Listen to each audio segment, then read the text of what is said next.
Hi, this is an excerpt from my book called He Took a Knife for Me. It's a comedy, really. And this piece is called At the Rail. Fat, round tears rolled down Maeve's glistening cheeks. As she and her sister-in-law burst into the ladies' room, the sobs began. Her sister-in-law had started the cold water running in the sink and was now rummaging through her purse for makeup and issues, and, "Oh, honey," Roxanne gushed to see Maeve in such pain. Maeve forced a smile, which collapsed with a gasp. "We have to talk. I saw you jump when when the priest put the communion wafer in your hand. Honey, your sins are forgiven. Your blood-stained hands are as pure and white as your complexion, but without the mascara streaks. Hold still so I can clean you up." Maeve did not resist her sister-in-law's motherly efforts. "I mean, we need to rethink the way we dress for church." The flurry of Kleenex dabs across her glacial features stopped, and Roxanne's long eyelashes batted in confusion. "The reason I jumped is because at the moment Father Mike put the wafer in my ungrasped hand, a tear rolled down my cheek, fell on my left breast, and rolled down my cleavage. I look over at you, who is even better built than I, and, well, Father Mike is tall, flat-bellied, and wears his robe cinched tight, up out of the way. Let's just say we're putting on quite a show for the priest when we kneel at the altar." The Kleenex slipped from Roxanne's hand and fluttered to the bathroom floor. She howled. Roxanne's laugh was one of the things that Maeve loved best about her. "But why doesn't this happen to anyone else?" Maeve asked, indicating her face. "When my husband gets up from the altar, the communion rail, he smiles so hard he has to hide his face. Honey, that's Exodus 34:35. That's joy. These are tears of joy in your face. We all handle it differently." Maeve seemed a little reassured and began to splash the now cold water on her face. "What does your husband think about it at the rail?" Roxanne hesitated to respond.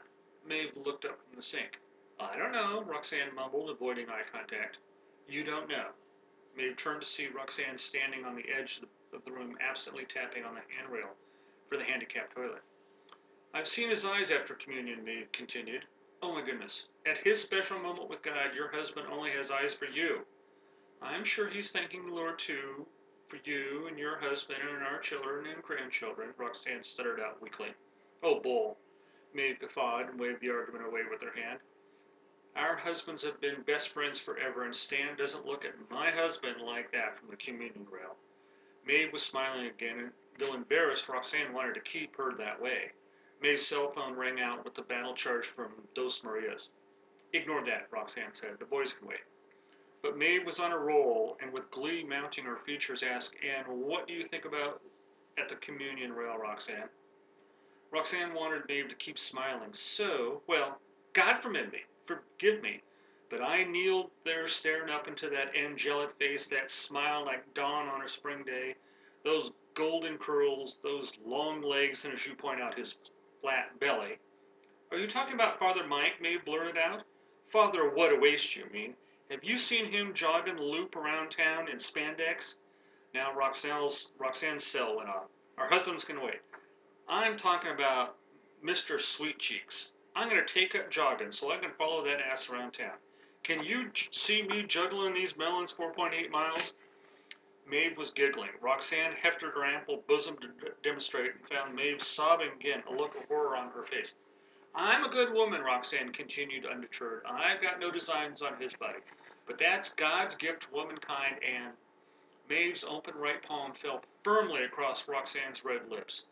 Maeve was gazing in horror at something behind Roxanne. She wasn't sobbing. She was trying not to laugh aloud. Their husbands had been calling to warn them. Maeve's hand still firmly on Roxanne's mouth, the redhead turned to see Father Wetaway standing behind her. He was beet red. "We were concerned," the priest stammered. When Roxanne woke in the ambulance, Maeve sat beside her. The toe of Maeve's stiletto tapped the steel-plated floor impatiently. Her arms were wrapped irritably across her bosom. "What happened?" Roxanne asked sheepishly.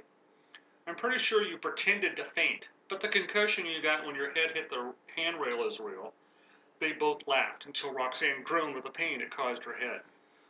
Maeve's laughter redoubled at that.